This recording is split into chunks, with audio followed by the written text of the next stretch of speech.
certain जब चाहिँ गर्नलाई even graduate पनि चाहिँदैन मै छु 12 पासहरू प्लस 2 लाई पनि हामीले लेभल क्रिएट गरेका छौँ र के अलिकति रिटेन्सन चाहिँ प्लस 2 मा बेटर देखियो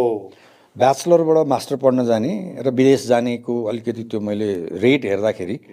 छोड्ने टेन्डेन्सी पनि बढी देखियो र ब्याङ्कलाई लङ टर्ममा यो आखिर उहाँहरूले पनि पढ्दै काम गर्दै गर्ने हो होइन त्यस्तो विद्यार्थीहरूलाई मैले बिहान 1.5 घन्टाको इभन अफिस आउनलाई ढिलो आए पनि हुन्छ भन्ने किसिमको सुविधा पनि दिएको छु र त्यो लेभलले पनि करिब 25-26 हजार रुपियाँ इन्ट्री लेभलमै होइन उहाँहरूको 1 वर्षको प्रोबेसन पिरियडमै त्यति पाउनुहुन्छ ब्याचलर लेभलले त करिब 45 हजार रुपियाँ पाउँछ मास्टर डिग्री गरेर त अब एकैचोटि अफिसर हुने हो होइन अफिसर लेभलको त करिब 65 हजार प्लस छ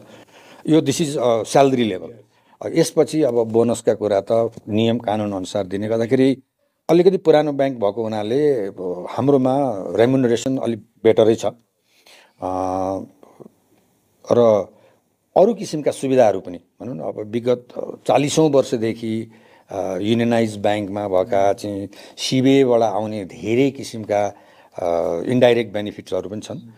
रिसेन्टली सर्वोच्चको निर्णयले त अहिले जुन तपाईलाई डिम्ड इन्कमलाई पनि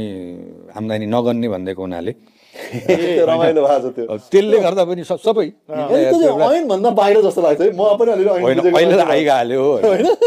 अब त्यसले गर्दा तपाईको होम लोनमा जुन डिफरेन्समा ट्याक्स लाग्थ्यो त्यसले पनि करिब 15-20 हजार रुपियाँ पर इम्प्लोइ इन्कम बढाएको छ त्यही त गर्दाखेरि स्टिल रिवार्डिङ छ प्लस 2 गर्ने ब्याचलर गर्ने मास्टर गर्नेहरूलाई डिफ्रेन्ट 3टा लेभलमा इन्ट्री छ हाम्रो